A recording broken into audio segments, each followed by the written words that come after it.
Hey everyone, and welcome to Jesus and Jean podcast. I'm your host, Molly Jean. We're going to start with an intro. I really wanted to do that when the podcast got started, and I decided not to because I felt like my story is too messy, too complicated, and my story glorifies God for Him being so faithful in my life, regardless of what I've done. So I'm going to share a little bit about my story and how this podcast got created. And before I can share with you my story of how I started walking with Jesus, I have to share a little bit about my family history. And you're like, oh my goodness, she's going to go way back. No, just bear with me for a second. Me sharing this piece of it just shows the intentionality, God's hand in my story, how He perfectly orchestrated my story before I was even born.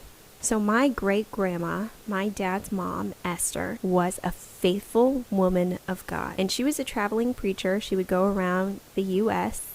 in her Airstream trailer telling people about God. She was also a prayer warrior. And she not only prayed for her husband and her children and her grandchildren, but also her great-grandchildren. Faithfulness of her prayers and her prayer life impacted me in more ways than I probably know or understand.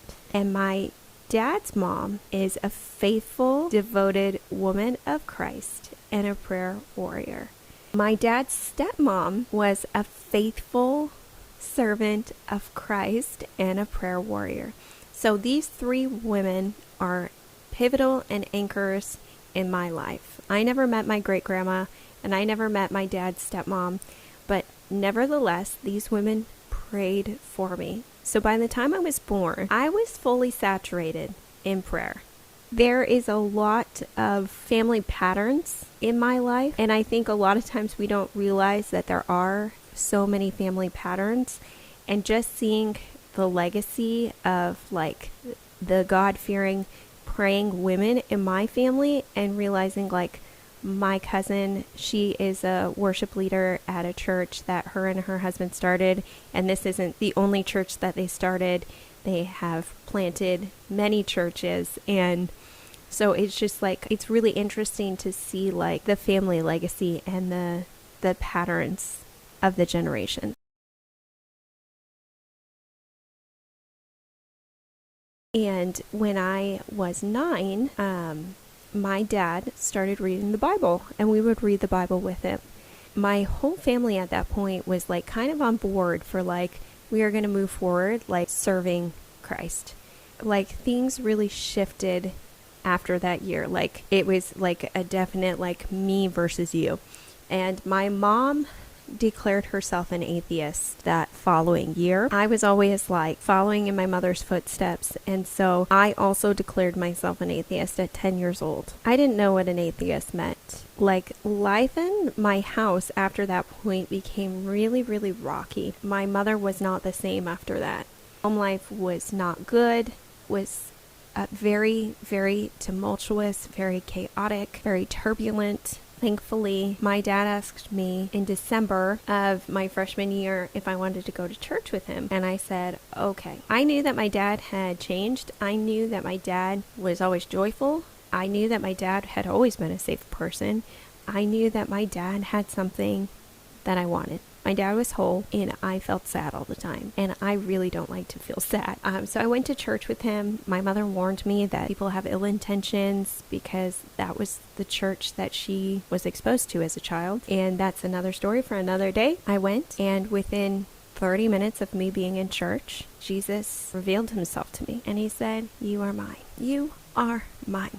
I went to a youth conference, and I was pretty excited to go because there were people my age. It was during one of the worship sessions. I was doing what I knew to do for worship, what I had seen other people do, and I was singing, and then I felt like I needed to sit down. My body felt really heavy, so I sat down. I pulled my knees up to my chest, and I put my head down into my knees, and I opened my eyes, and I was weeping. And this woman, who I had never met, I've never seen again, she led me in a prayer of salvation, and I gave my life to Jesus at that moment at 15. And my grandma actually found out before my dad did that I gave my life to Christ, because my cousin, who I didn't know my cousin was there, but my cousin was there, And she saw me. And so she called my grandma and let my grandma know that I had given my life to Christ. And my grandma called my dad and was like, Molly gave her life to Christ. And my dad was like, what? My grandma, my dad's mom, who had been faithfully praying for me from before I was born, got to see the fruition of her prayers. My faithful dad not only was praying for his children, but he was praying for his wife, who had been hurt by the church, by somebody in the church. My home life became worse, so chaotic. My parents separated. My brother and I went to go live with my dad. From there, I became a devoted member of my church and served faithfully. A year had passed since that conference, and my brother and I went to the youth conference together that year with our youth group.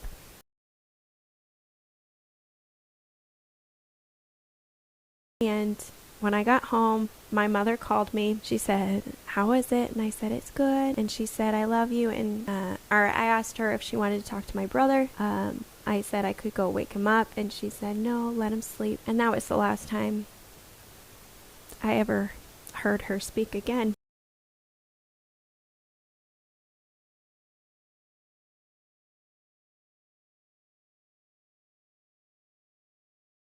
Dad got remarried and married my stepmom, who was a faithful servant of Christ, who was also a prayer warrior.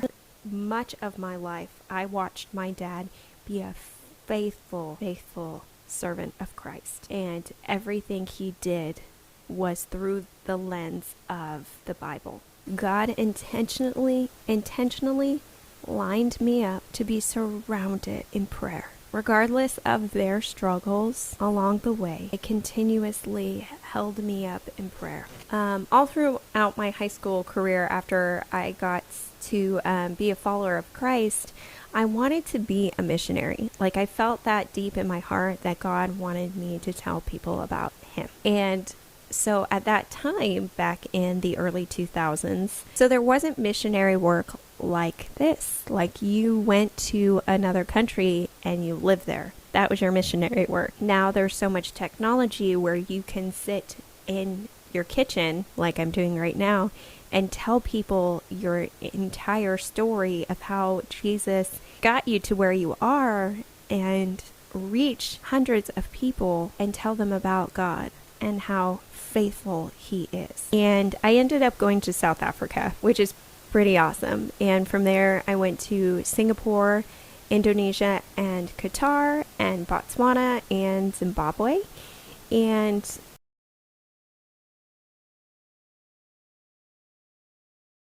I came home, lived my whole life, and got right back into pretty much a mundane, everyday existence. My 20s happened. I started feeling different again.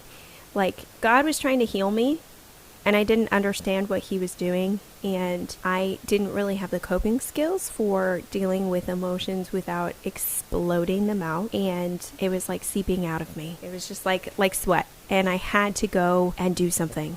And so I escaped it with alcohol.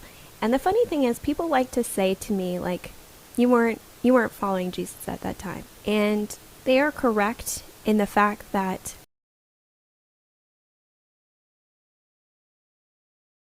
I wasn't always obedient to Him, but when He would say, go do this, I would do it. I wasn't glorifying Him as best as I could during that time, but I prayed and I read my Bible off and on, not as diligently as I should have, and I would run towards Him, and then I would like crash my face, rug burn, the world had got me again.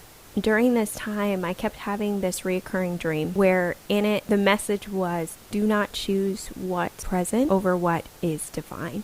And that has been if there was one line that described my whole life, that is it. Do not choose what is present over what is divine. Don't choose things that are not going to last, that are temporary, over things that are divine. Because if I had just walked with Jesus and kept close to Him, I would have been healed of all of the things that ailed me from my childhood.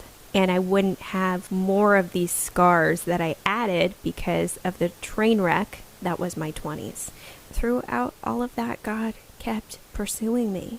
He kept coming after me like a lost sheep or a lost lamb. He kept coming after me again and again and again. Didn't matter how many times I messed up, he always came back for me.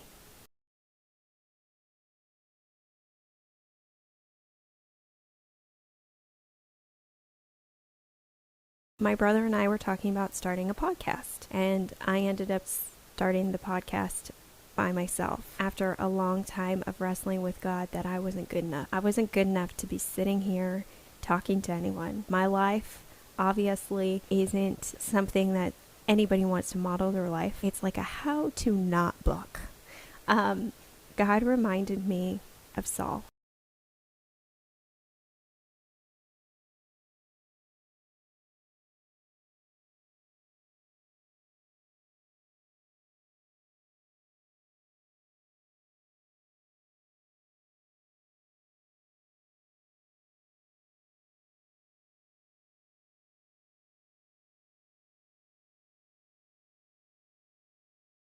So here we are. And that is how this podcast got made. If you get one thing from my story, I hope it's that you know that God is intentional. And regardless of where you are in your life, whether it's the best place you've ever been or it's one of the worst, God has a plan for you. He is perfectly orchestrating your story. Abide in Him. And if you don't have the idea of what that looks like, it is to cling to Him, to hold on tight to Him, to read the Word of God, to spend time in prayer and worship. Because if we don't do those things, then we're not going to know the one that we serve. And that's important.